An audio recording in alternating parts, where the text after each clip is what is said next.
Eccoci qua ragazzi, bentornati sul canale e benvenuti per chi passa per la prima volta sotto questo video. Ricapitoliamo la 24esima giornata di Serie A, analizzeremo un attimo la classifica, ci soffermeremo anche tra quelle 5-6 squadre che dal Napoli in su si stanno giocando l'Europa tra il posto Champions, Conference ed Europa League e vi dirò la mia su una partita che mi è piaciuta tantissimo, anzi la partita che mi è piaciuta di più in assoluto di tutta questa giornata di Serie A. Fatemi sapere la vostra qui sotto nei commenti, iscrivetevi al canale se non l'avete ancora fatto, attivando la campanella delle notifiche così restate aggiornati ogni qualvolta carico un nuovo video e partiamo e ci mettiamo la classifica qui di lato, eccola qui.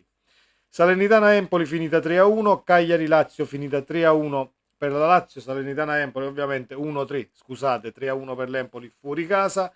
La Roma perde 4-2 all'Olimpico contro l'Inter, 1-1 Sassuolo Torino, 5-1 Fiorentina Frosinone, Bologna Lecce 4-0 per il Bologna, Monza Hellas 0-0, Genoa Atalanta 1-4, Milan Napoli 1-0 e la Juve che perde ieri sera, ha perso ieri sera 1-0 contro l'Udinese e si chiudono un tantino, diciamo, le aspettative bianconere per quanto riguarda un possibile scudetto di quest'anno. Non è del tutto chiuso, ma diciamo che dopo la sconfitta di ieri l'Inter ha allungato e non poco. C'è lo scontro diretto, l'Inter ha una partita in meno, quindi è tutto nelle mani dei nero-azzurri. Andiamo ad analizzare un attimo questa classifica, soprattutto per le posizioni che ci interessano poi a noi tifosi del Napoli. Comanda l'Inter, la Juve dietro, c'è il Milan, c'è l'Atalanta quarta e da qui in giù andiamo a vedere appunto come siamo messi. È vero che l'Atalanta è a 42 e il Napoli è 7 punti dietro a 35. Sono tanti 7 punti e sono tante le squadre che hai sopra, Lazio, Fiorentina, Roma e Bologna, al di là della stessa Atalanta che è quarta. Il problema resta la continuità del nostro Napoli, resta l'approcciare determinate partite fondamentali per quanto mi riguarda a livello di classifica, perché la partita che abbiamo giocato contro il Milan era fondamentale a livello di classifica e abbiamo steccato l'approccio e la formazione poco offensiva dedita più al contenere che all'offendere, così non andiamo da nessuna parte, ma l'ho detto già nei video che trovate caricati sul canale, tra gli ultimi caricamenti poi. La partita sulla quale volevo un attimo soffermarmi è Genoa-Atalanta. Io ho visto la partita ed è stata veramente una partita stupenda per occasioni create da una parte e dall'altra, due squadre che non si sono risparmiate, il Genoa che avrebbe potuto, diciamo, chiudersi e fare la partita contenitiva per quanto riguarda l'approccio, non l'ha fatto, ha rischiato di pareggiare la partita 2-2, poi l'Atalanta ha dilagato e non c'è stata più storia. Però il Genoa era lì lì nel riuscire a pareggiare il match e sarebbe stata secondo me una partita che finiva poi X per come si era messa, per chi ha visto il match. Questa è la partita e i numeri appunto del match. 1-0-1 di XG per il Genoa, 2-0-6 per l'Atalanta, possesso palla in favore della squadra genoana, 15 tiri totali, 6 in porta, 5 fuori e 4 fermati, 13 calci di punizione per il Genoa, 132 attacchi contro 82, 417 passaggi completati a 321, 118 km percorsi e 117 km percorsi dal Genoa, 118 l'Atalanta e 117 il Genoa. Se pensiamo che il Napoli fatica ad arrivare a 110 km totali per tutta la partita, ci rendiamo conto che queste squadre corrono di più, corrono meglio, creano molto di più e sono pericolose. Perché mi soffermo su questo match? Perché appunto c'è Napoli-Genoa da affrontare nella prossima partita. È un Genoa che non si risparmia, è un Genoa che mi auguro venga a Napoli senza mettere appunto il pullman davanti alla porta e contenersi come potrebbe tranquillamente fare in una partita fuori casa. Non lo dobbiamo escludere perché poi Gilardino abbiamo visto quest'anno che riesce a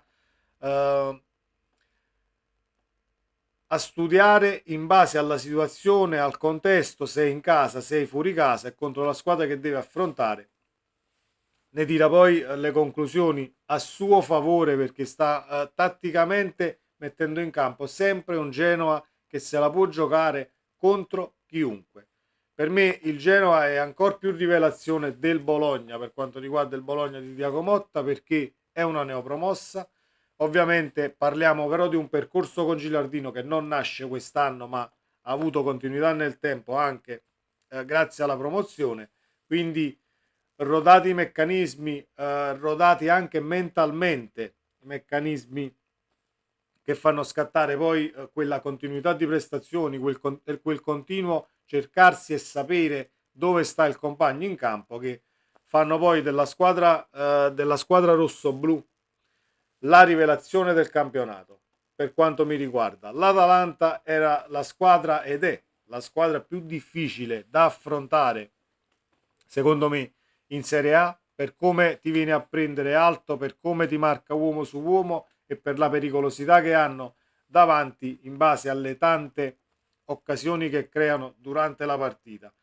Il Napoli ci ha vinto e abbiamo lo scontro diretto a favore, paradossalmente, contro l'Atalanta nel caso dovessimo arrivare a pari punti. Difficile dopo la sconfitta contro il Milan questa lotta Champions, però abbiamo una partita in meno rispetto alla Roma, potremmo andare a 38 insieme ai giallorossi e inanellando 4-5 risultati positivi che possano essere anche 3 vittorie e 2 pareggi, potremmo un attimo spaccare questa classifica e cercare di metterci qualche squadra dietro e tentare il tutto per tutto fino alla fine. Il tempo di riflettere, il tempo di studiare da parte del Napoli è finito, bisogna osare perché la cosa più importante sono i 3 punti adesso e devi vincere le partite, al di là che l'avversario di fronte si possa chiamare Roma, Lazio, Salernitana,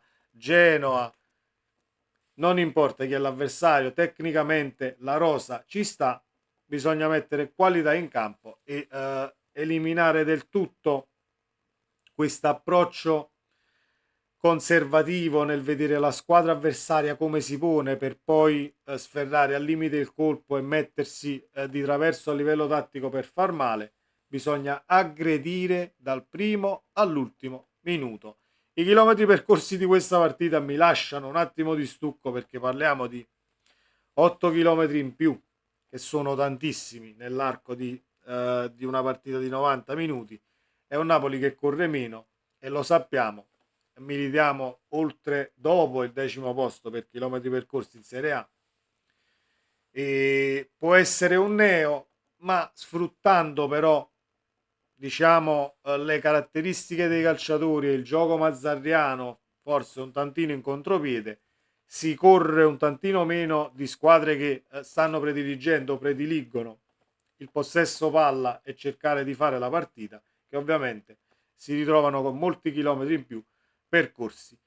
Detto questo, nelle retrovie della classifica che ci rimettiamo qui, troviamo la Salernitana che ha esonerato ovviamente Inzaghi, Liverani al posto di Inzaghi per questa risalita possibile ancora appunto per staccare l'ennesimo biglietto per restare in Serie A anche quest'anno. Cagliari e Verona in zona retrocessione, il Sassuolo subito sopra, Empoli, Udinese, Frosinone e Lecce in 3 punti, 21 l'Empoli, 22 l'Udinese, 23 il Frosinone, 24 il Lecce. Genoa staccato di 5 punti in una comfort zone, diciamo,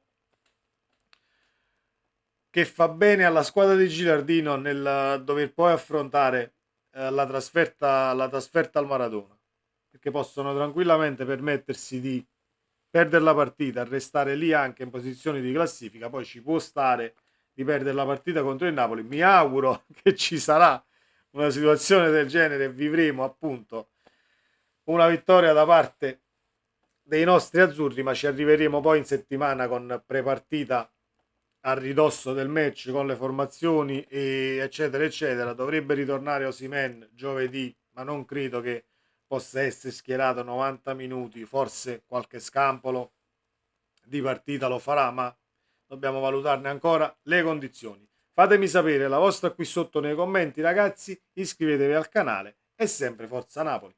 Ciao!